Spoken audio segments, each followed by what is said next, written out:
Hi everybody, thank you for joining us for the 2025 version of the Drachenfest Safety and Combat courses.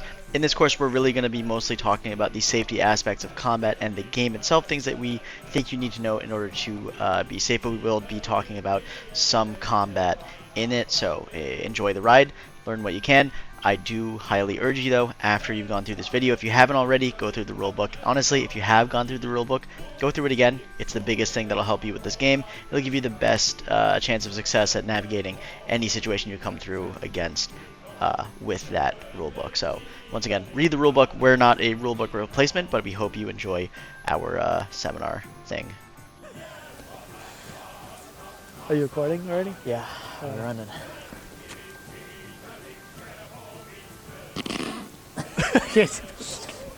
I'm just going to say we're going to start off with safety things, and then you're going to say them. Why don't you say? Fuck you. Because I don't have the list. You have the list. I was trying to give you the list. I know. That's why I didn't want the list. We're going to start off with the most important thing that you need to know, in my opinion at least, which is the safety calls. These are things that you're going to hear both refs and other players potentially say.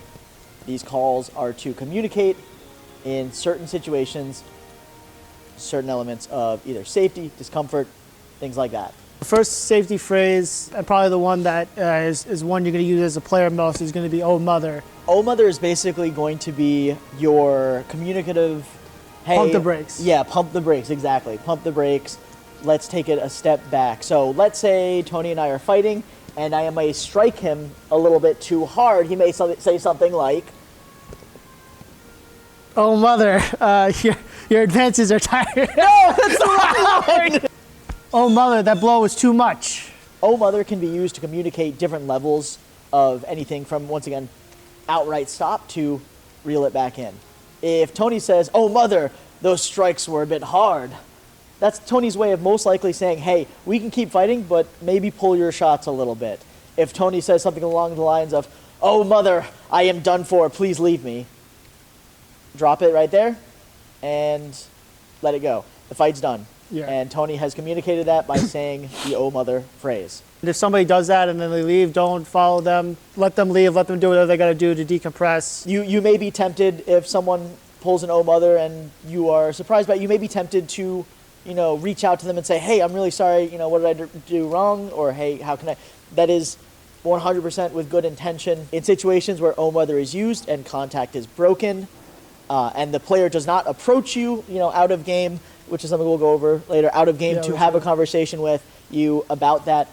If they're just saying, "Oh mother, I am through," and they leave, let them take their time. They need to go, and if they want to, they will come to you to talk about it when they are ready. If somebody ignores that, definitely go and find a ref, because obviously people should not be ignoring the safety calls, because that defeats the purpose of it.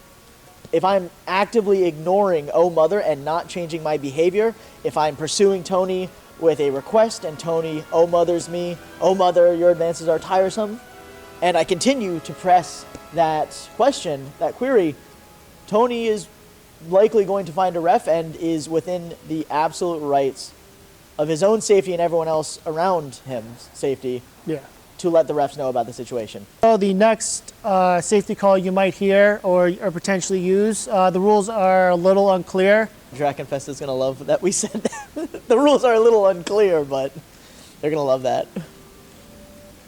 Now go on. The rules don't specify whether timeout is a ref-only call or if other people can do it.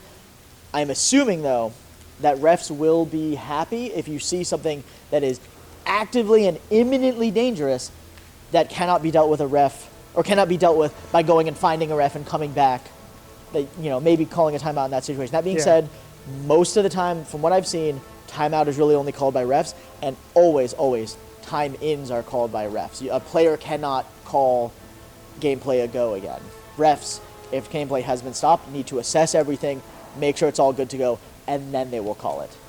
Editor Rob here. While the rules are kind of vague, just assume that time in and time out are really only ever going to be called by refs.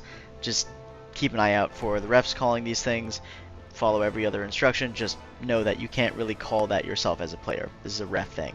So for timeout, when you do hear it, you can repeat it, or sorry, you're supposed to repeat it and then take a knee, and then you don't get up until a referee calls time in again. The next safety call that you will hear is going to be medic. will hear. I'm sorry. That was fucking no. Another safety call that you'll possibly hear during Drachenfest is medic.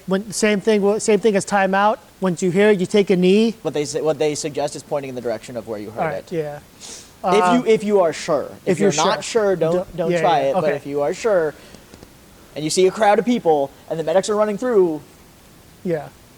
Okay. Yeah. Gotcha. Medic is specifically for actual real world emergencies. Yeah. So players actually breaking limbs, getting large cuts or wounds, things that require immediate medical attention. So when your character is wounded by a LARP weapon, please do not yell medic. That is specifically for actual emergencies and real life scenarios. Another thing you may see at Drachenfest is people doing this. Crossing nerds might be a little hard to see. Obviously, we'll give you a better... If you cross your weapon over your head too. So doing this, or crossing your fingers, twisting your fingers, and putting them to your head. Even maybe crossing your arms and doing this.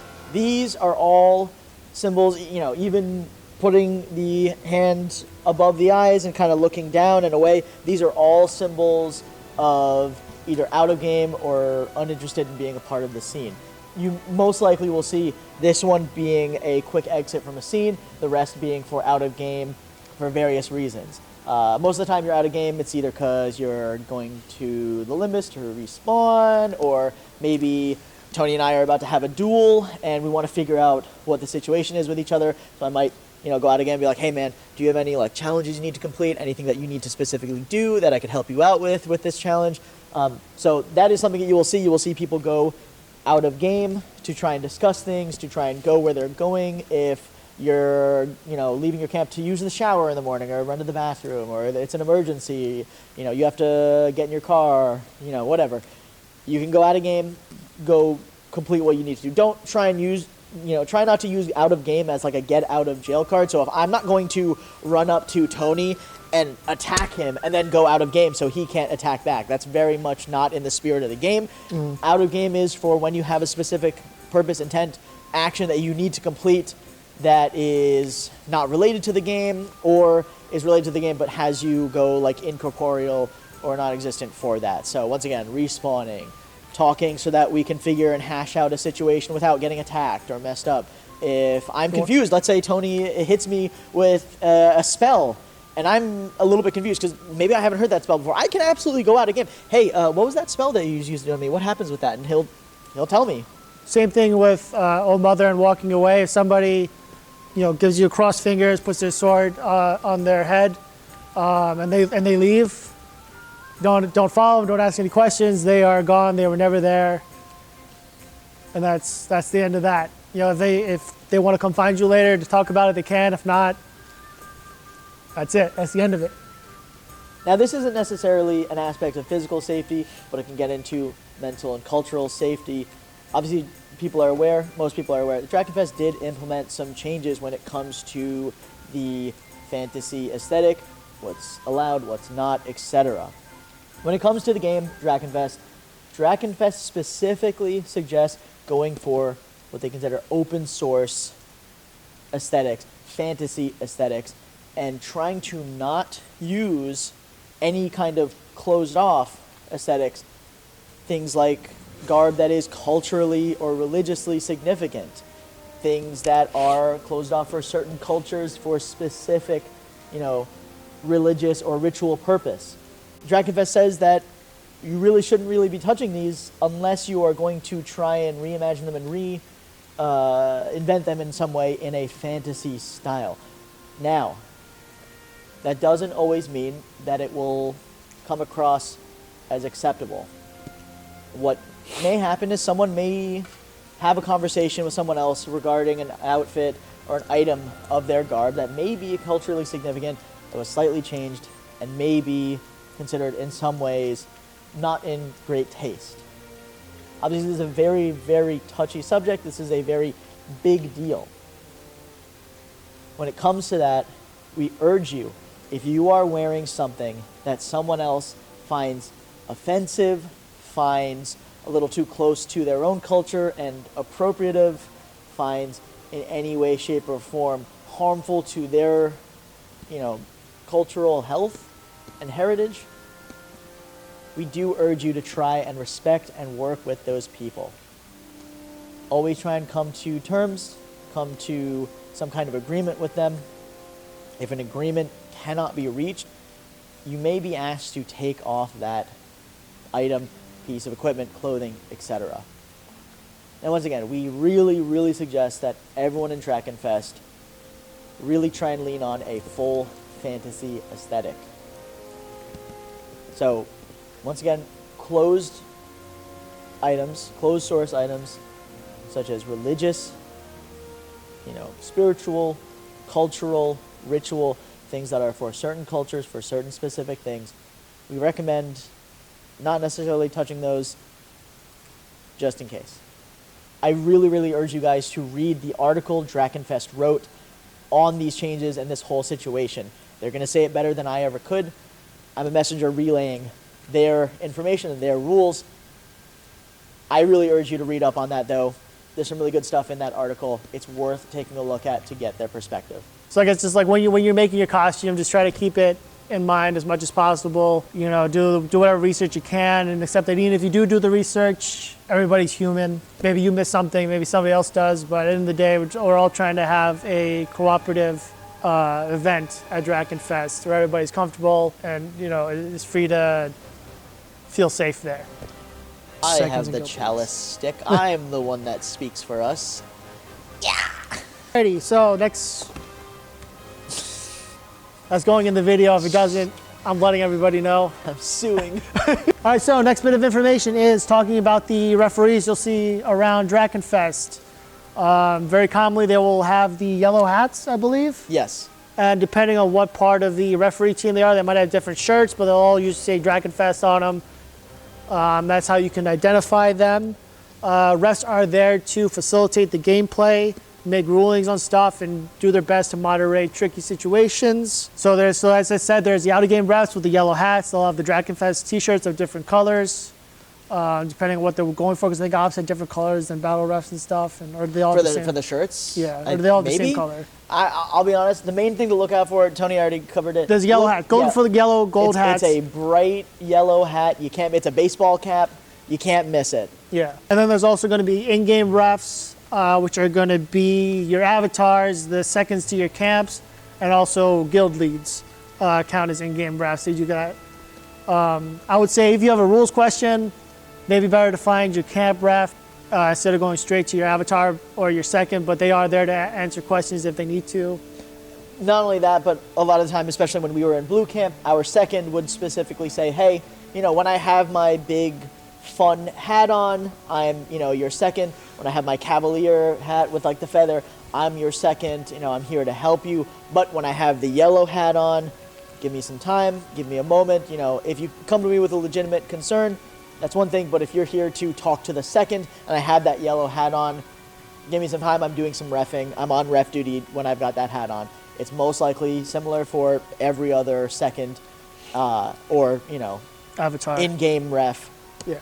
So when they've got that yellow hat on, they're in ref mode, not necessarily in game mode. Yeah. Treat them well. You may not always agree with the call that they make, and I get that. That could be frustrating in the moment. It's going to be hot. You may have just come out of a situation that already has you emotionally charged. Once they make the call, respect it. Do what you got to do to decompress. But then you can always go and talk to the ref team later about your situation, and once everybody's kind of cooled off a little bit, I think it would be the best way to do it. If you have an issue with the call that they made. Your ref's word at that time is going to be law. Don't argue with them. Don't fight them. If a ref comes up to me, says, hey, you're swinging too hard, I need you to pull it back. Don't start saying, no, I'm not. I'm swinging fine. This is how I swing at my old game. This is, my home game says this is fine. Say, hey, thanks for letting me know. I'll pull it. And they'll go, thank you so much. And they'll go on their merry way, and you will have a better time for it because you got a small readjustment and you adjusted, and that's that. They're not going to hold a grudge against you. They're not going to, be uncivilized. They're going to tell you a situation. They're going to say, hey, I need you to adjust this. And at that time, at that moment, do your best to adjust that. Yeah. So next we're going to talk about the spirit of the rules. I didn't just have to read that on the phone. We're going to talk about the spirit of the rules. Now, the first section in the spirit of the rules says generous unfairness. Now, what this basically means is you can sometimes bend the rules a little bit, but that bending should always come at your technical detriment. Let's go with Tony, for example. Tony's at full health of 2 points and has a metal plate to protect him, but he sees me winding up with a really, really big swing, and I go, he can choose to just straight up drop. Maybe that swing was such an impressive, big, giant swing that he throws himself back and lays down, defeated. Yeah, it's wet and cold. Yeah, we're not going to make him actually lay down because it is. This is also Tony can bend that rule. Technically, that swing, by the technicality of the rules, winding it up more doesn't make it do more damage. But if Tony's really impressed with my theatrics, he can choose to take more damage. If a spell is cast upon him of sleep or friendship, the spell is only technically supposed to last a certain amount of time. However, maybe in Tony's character's mind, he's more susceptible to it. Maybe Tony's character has been looking for a friend all along, and now that he finally has friendship, maybe that friendship lasts longer than the allotted time period. So that bending should always come at your detriment, which leads us into the next section. The victim rule. I don't like that name. I don't like that title. I don't like the way you said it. The victim rule basically is similar to what we had just talked about before with self-hindering unfairness, generous unfairness. It's the idea that you are the master of how much things affect your character. If Tony, casts a spell of sleep on me, ooh, maybe now, because I've been slept once by Tony's character, maybe the next time Tony begins to wave his arms, I've developed some kind of strange narcolepsy, and then I'm already going to sleep. He wasn't even about to cast sleep. He was about to cast, I don't know, Gust of Wind. But guess what?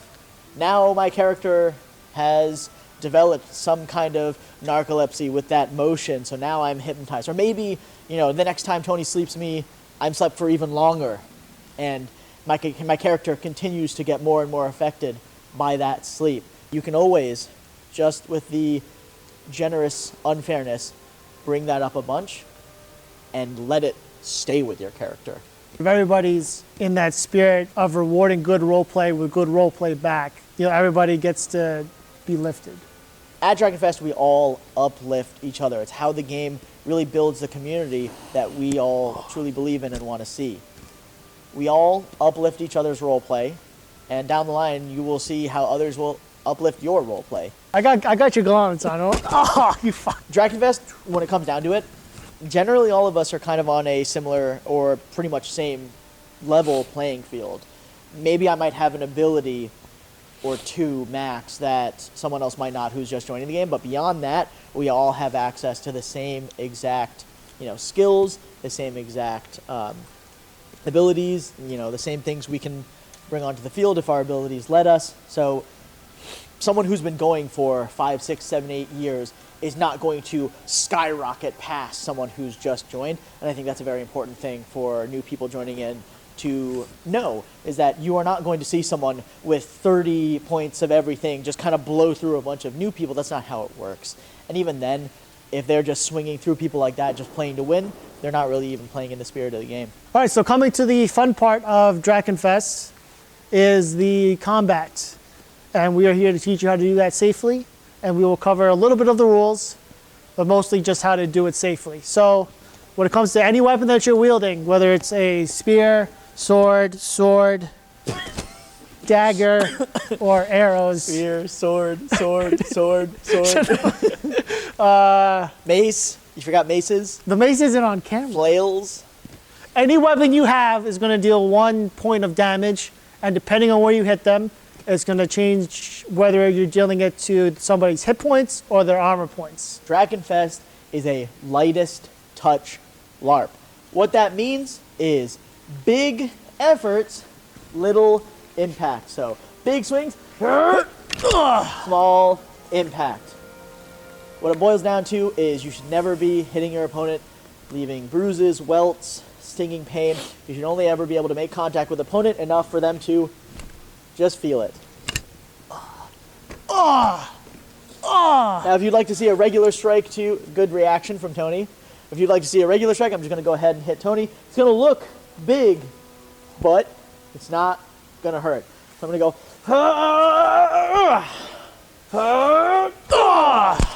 I can even go faster. I can go.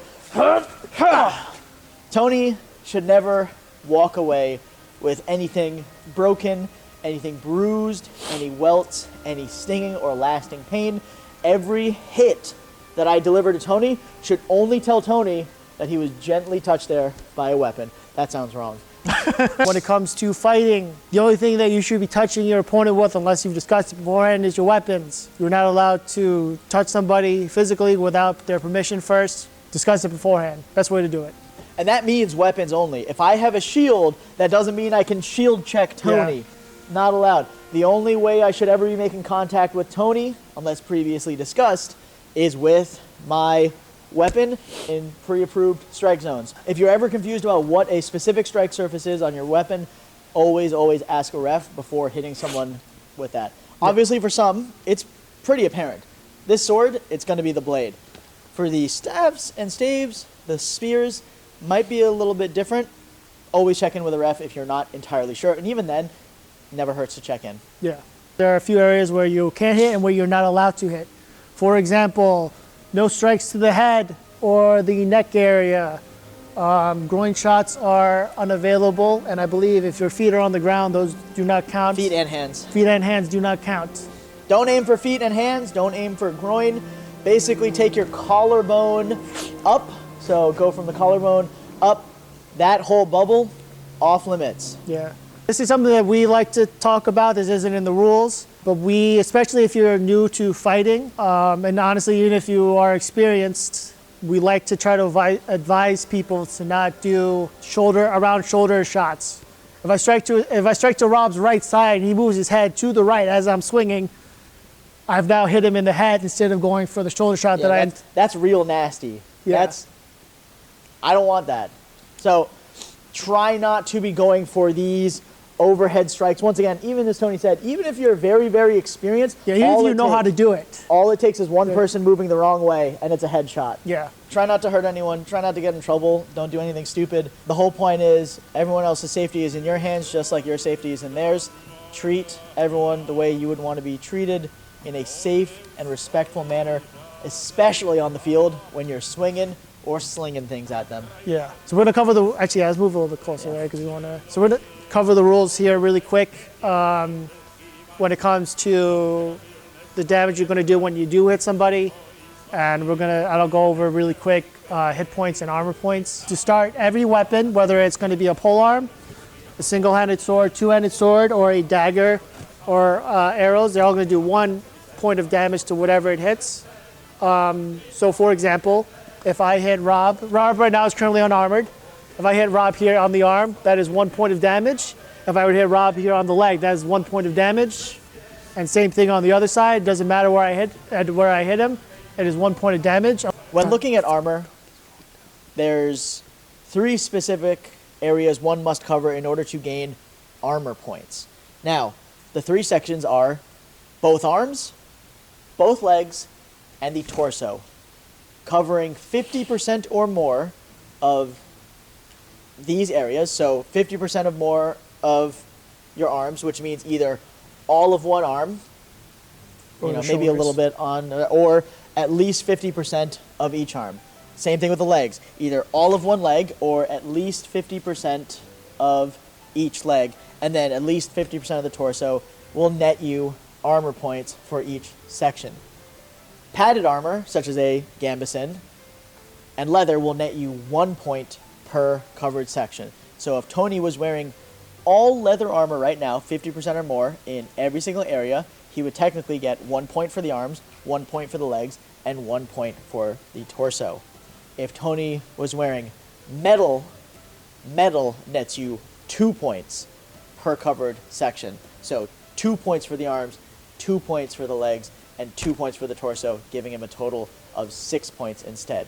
Currently, Tony is wearing a metal brigandine on the torso and some padded cloth of a gambeson for the legs, netting Tony currently 3 points in armor. We have a video from last year that goes over this in a little bit more detail. We highly recommend watching it. However, one change has been made since that video for this coming year of Drachenfest. Helmets, which I wish I had because I just got rained on again.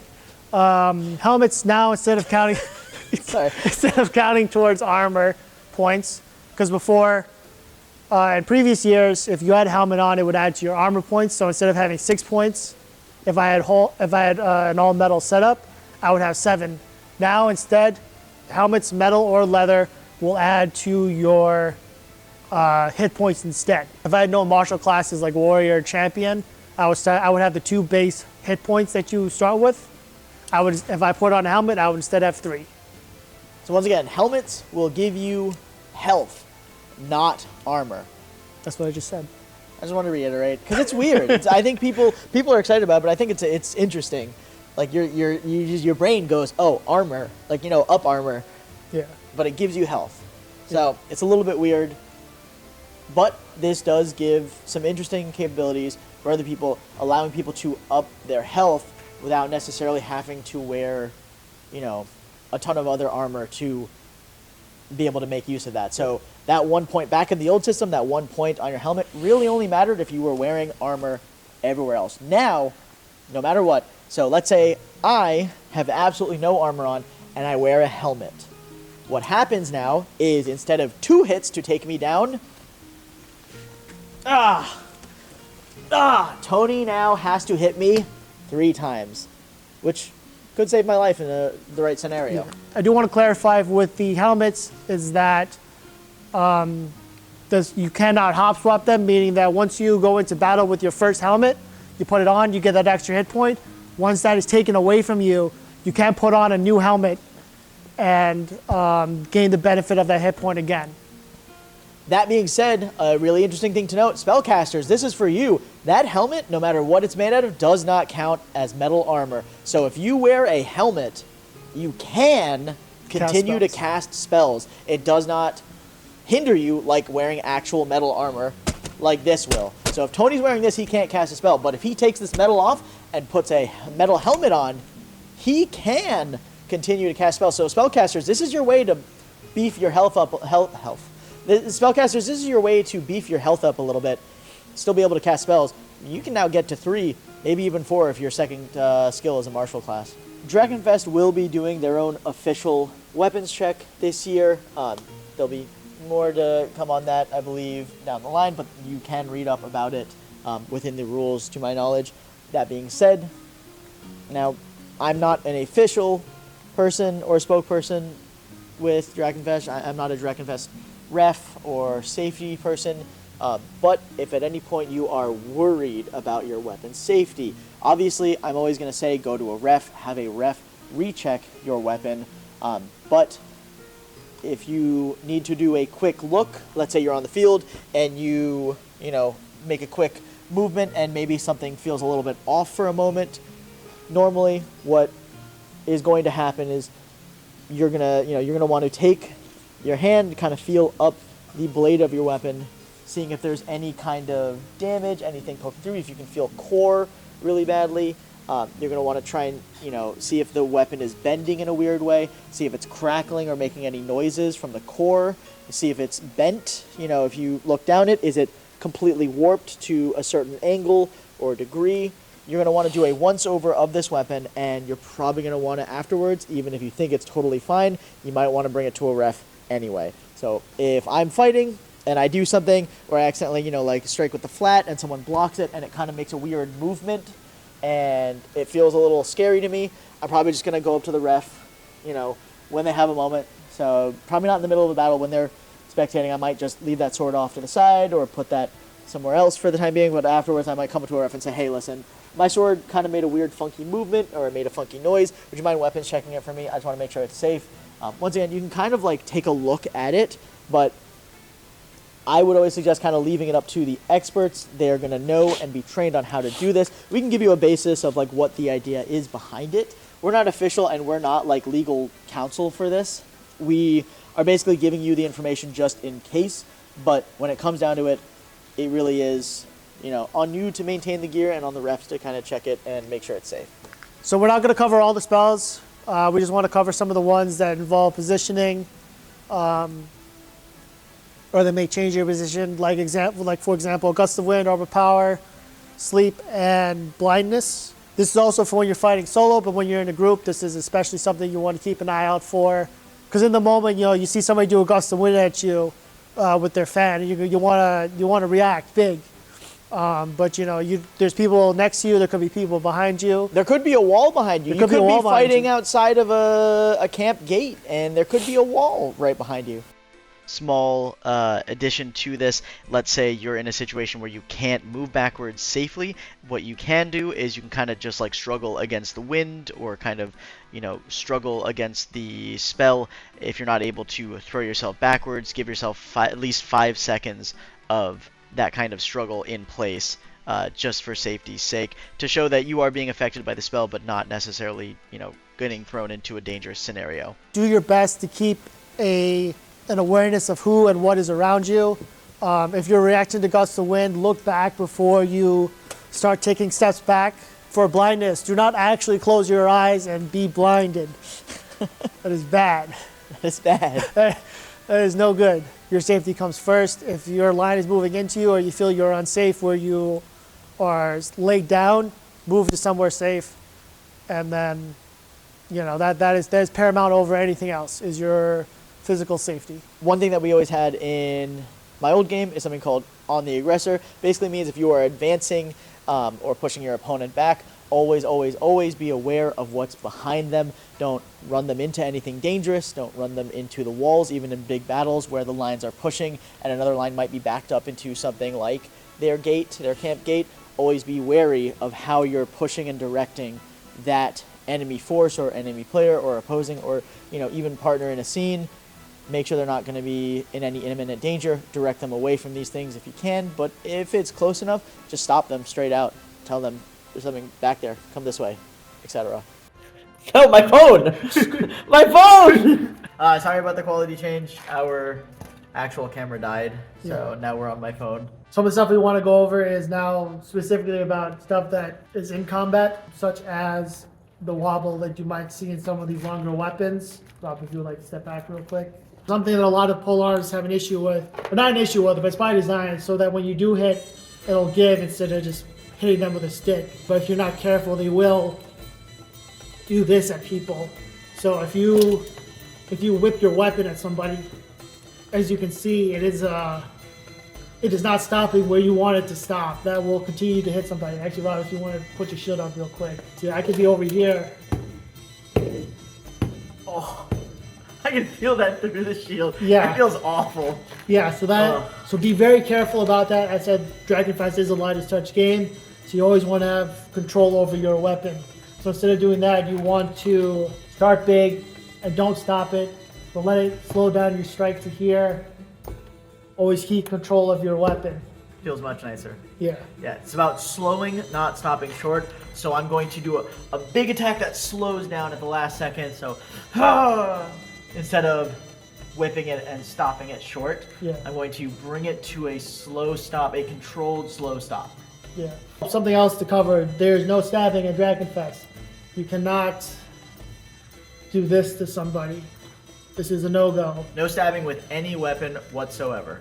Back when I started the transition to Drachenfest, I came from a boffer sport where impact was a big, important part of my combat. Now, I was really worried about hitting people too hard because that was kind of somewhat of the name of the game in the game I was a part of.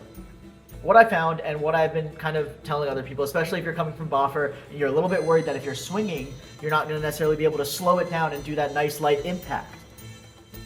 What I always suggest is instead of hitting, just place it and draw. So in this angle, I'm going to place it and draw. I'm literally just going to go, yeah! You know, this is a legitimate sword. So if someone walks up to you and does this, obviously put some effort into it. I'm not just gonna go, or like something like that. Yeah, that still only counts as one. And even then, put some effort into it. You still need to, you don't always need to have a big swing as long as you're putting in a lot of effort to it. I came from the same game. I was a spear fighter, so losing stabs kind of sucked, but same thing with stabbing is that you could do the draw cuts instead. You can stab past and draw back. That counts as a hit. Same thing going, for the legs, which you can't see, but I definitely did a great job there.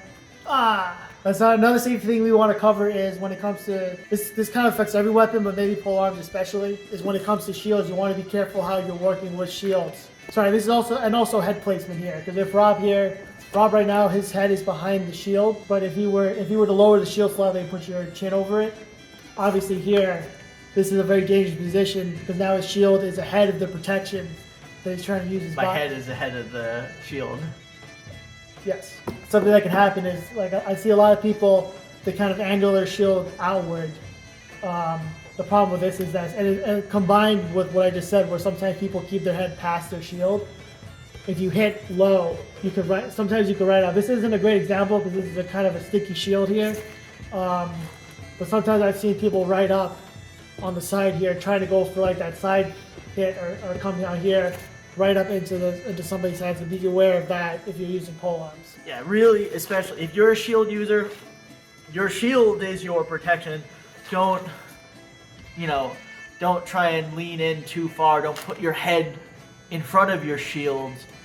You're going to be eating foam. It's not fun. When it comes to unarmed combat or brawling, the way you indicate that you want to brawl with somebody or that somebody wants to brawl with you, they are going to take a fist in their palm. They're going to do this 3 times, and then to whoever you do that to, that indicates that you want to brawl with them. And then if the person wants to accept or decline, they will give you a thumbs up or a thumbs down. So if I were to do this to Rob, sorry, I don't want to actually drop my stuff on the ground. he's ruined my example. I'll never financially recover from this. With brawling, you're not actually brawling somebody. You're imitating or miming the action, so you should not be making contact with anybody unless pre-discussed. Again, so 1, 2, 3. Let's say Rob accepted this time. He would drop his weapons. I would drop my arrows. If I have gauntlets, as Tony said, like metal bits, I'm going to drop those gauntlets because I'm going to be punching.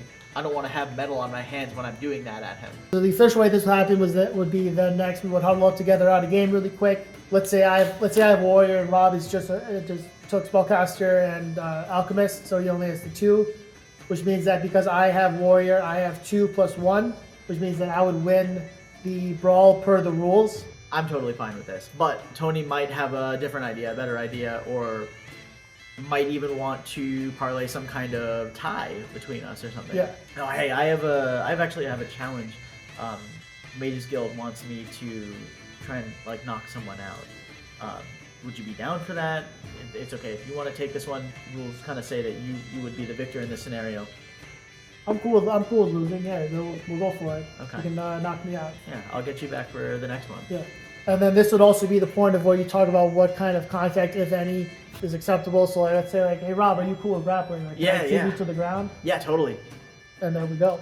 To kind of do a quick segue, this also counts for stuff like healing. If you're targeting somebody for a spell. Even certain, like as you said, abilities and spells may need consent to, have them used on certain people. So you will have to ask people for certain abilities and spells. Hey, this is the situation. This is what I'm going to do. Are you cool with that? And they may say yes or no. Yeah. So for example, if Rob is injured and I'm a healer and it's brought to me, I'm gonna say something like, "Is it cool if I touch you for this, or do you want me to mime the thing without saying no? No, Yeah, you can what? Say no this time. Oh, this is an example. Okay. So are you cool if I were to touch you for this? Oh no, thanks. I'm not really into being touched. Cool. You can, as Tony said, you can say, hey, is it all right if, like I'm going to be healing you up, is it all right if I bandage you? And if they say, oh, hey, I don't really want to be touched. Oh, that's okay. Is it all right if I mime bandaging you without touching you? They'll probably be like, yeah, that's totally cool. Or they might still be like, hey, no, in that case, you maybe... They can figure something else out. Yeah, figure out a different situation with them. Also, somebody's can change during the course of something. And if they do, you stop and you adjust what you're doing to make sure everybody's comfortable. Respect that, yeah, absolutely. One of the things we really want to stress about Drachenfest is that Drachenfest is a theatrical only combat game. That means that every single fight is theatrical, every single strike is theatrical, every single battle, big, small, 1v1 or 100v100 is going to be theatrical fighting. I had one or two people that I had seen mention that, when it came to the big battles, they kind of reverted back to what they called like boffer mode, which is more of that, straight pop shot like method of just like really, precision fighting, very competitive fighting. It's understandable that people do. I mean, even the first year I was doing that, but the reality is we never are going to be boffer fighting in this game ever. You should never be assuming a competitive fighting stance and doing competitive fighting shots. It is always big strikes, big swings, big effort, little impacts. Never ever go into that competitive fighting mode. It's just not a part of the culture. It's not a part of the place. We will never be competitive fighting at Drachenfest. It is only ever, no matter what situation you are in, no matter what, theatrical. Yes. So we also want to talk about monsters and war machines. There have been some issues in the past years with people going too hard at monsters, especially because even though they look cool, they look monsters. Please remember there are people inside of these costumes. This is the lightest touch game. It is. Sorry, I was going to say they're not. I'm sure there is some padding, but they're not exactly padded for safety specifically. They may be padded out to make them get the silhouette necessary to count as a monster. Unfortunately, a lot of monsters... It's also hot, so they want to try to limit the amount of... Yeah, a lot of monsters have walked away from the battlefield after getting hit in the head repeatedly. We want to make sure that doesn't happen. There was the golem, the crab. There were a lot of really, really awesome monsters that were kind of just mistreated by players, and so we're just here to make sure that players know, hey, remember, this is the lightest touch game, so we're not clobbering the monster's head. We still want to be safe about where we strike. Yeah. Once again, as Tony said, there's a person inside there that we need to be safe and careful of. Yeah, so one example was brought up is that for a lot of monsters, they have the headpiece. The problem is that their human head may be in the neck, so if people are aiming high with like a downward strike, you are forcing their entire body forward, which is unsafe. Monsters, when they hit you, do deal 3 points of damage, and you are supposed to be knocked back. I believe also they destroy shields. Play this up for the people who are getting dressed up in heavy layers of foam, fur, Stilts sometimes. PVA foam. There's so much that goes into making a monster, and you're going to see some really, really interesting creatures, I feel, this coming year, if the weather allows. Also, monsters will have handlers that are non-combatants. They will have the orange sash on. If you do your best to not get in their way, they're there for your safety, for the monster's safety. Yeah, don't fuck with the handlers, don't hit them, don't attack them. Once again, non-combatants, so it should be very apparent that they're not in combat, but their main goal, as Tony said, is to keep the monster and everyone around it safe. Yeah. So the last bit is going to be war machines. The big thing here that I wanted to address is that you can destroy war machines, but don't actually hit the war machines for the same reason of there's a lot of time, money, and effort put into them.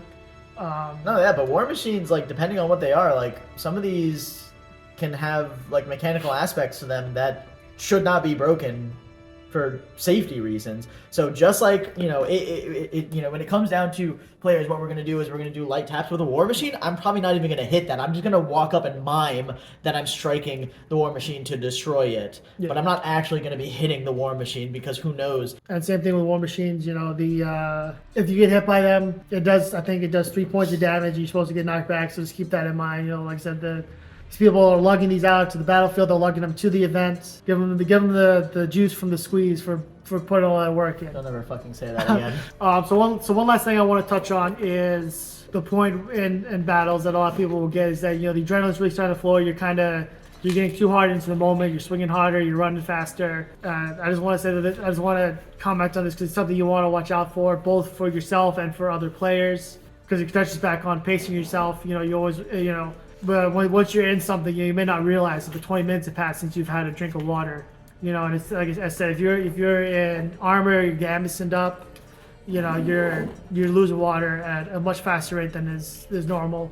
Your calibration for safety is thrown off. So whenever you have a chance to, whenever there's a lull in the battle, take a breath, take a measure of yourself. Make sure that you are aware of how you are feeling. If you are not sure, or you find that you need to take a break, take a break. The battle is not more important than your safety or the safety of other players. You know, if you find that you're swinging too hard, you know, take a 2-minute breather, let yourself settle down for a second there. I'll even like lay down in some shade if you can. So when it comes to in a formation, if you can't physically react to something, because, you know, again, there might be people behind you, there might be people next to you, give a verbal confirmation. So, for example, if me and Rob are duped up right now, and I assume I have a sword and shield and stuff. And like we're like shoulder to shoulder on either side. We're in a tight line. This is a crush. This is a crush of a battle. And I hit Tony. Yeah, I can't do like a whole like I can't throw my arms out. I've been hit, you know, but at least give like a, you know, like kind of grunt, give a little bit of a backup. Be like, oh, you've hit me, good, you know, good strike or something, you know. One thing that I want to touch on for a final point before we wrap everything up, obviously there's a lot we've gone over. I just kind of want to talk a little bit about general battlefield etiquette, especially when it comes to large battles, and really especially when it comes to the final battle. Let's say I'm in the line, there's 2 big lines fighting it out, and I'm kind of stuck in the line I'm seeing, and someone comes out and they break from the enemy line, big bravado attitude, and they come over and they're pointing their weapon at someone. I want you! Come here! It appears they're trying to get someone and challenge them for a duel. Now, obviously it'd be easy for 2 or 3 of us to rush out and you know, draw cut the poor fella to death, or the, you know, whoever they are, just rush in and bum rush them and get them out of the way. But hold your blades, archers, hold your arrows, casters, hold your spells for just a moment to see if that challenge is accepted and reciprocated. Because it's very, very fun and cool when someone can walk out into the line, challenge someone, and you get this epic duel between 2 people while the lines are kind of watching it and cheering for their person. One person goes down and one side of the line cheers, the other one, you know, gets back up and their side cheers. It's a very fun, very, you know, beautiful act. And while that goes on, let them play out that scene. You know, don't be trying to interrupt with your spells or firing arrows into them, or even just like rushing in to like help your friend. You know, let's say your friend goes down and they've been defeated. You can rush in maybe with a shield and pull them back or something, or maybe you can walk up and challenge the original challenger, you know, that defeated your friend. You killed my friend and I will have my vengeance. Things like that. But when these scenes are going on, let them play out.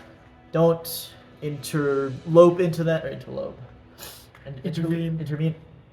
Try not to intervene in them. Let them go through. Let people have those moments and those fun things, so that, you know, both sides of the line can kind of take a breather, rest, take a moment while these 2 people are fighting, and you get a really awesome show for it. To tack something on for the battlefield etiquette, and there's many ways this could end up happening on the field of battle.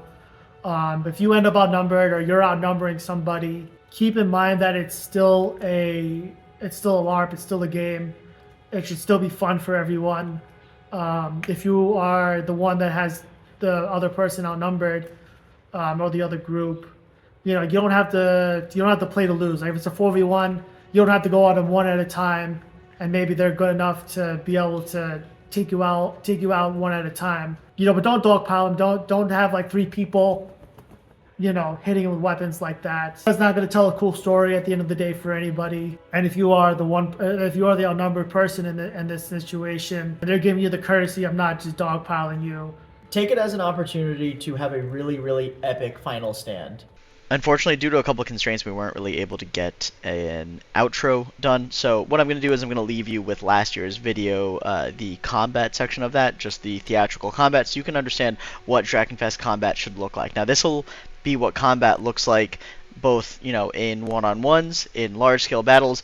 It's supposed to be as theatrical as possible, as stated before. Obviously, you might not always have the most room to do anything, you know, super crazy like what we're doing here. It's obviously easier for us with all the space.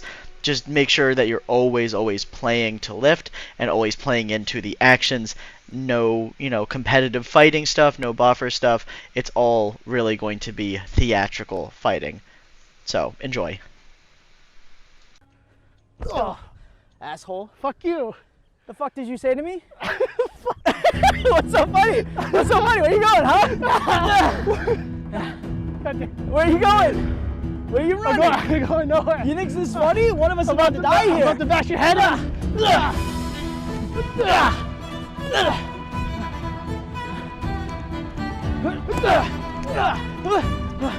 Close one. Took your kneecaps. Almost. Not this time. Your spectacles betray you.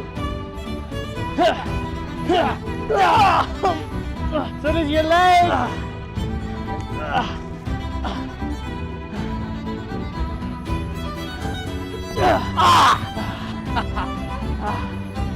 Have fun using that arm.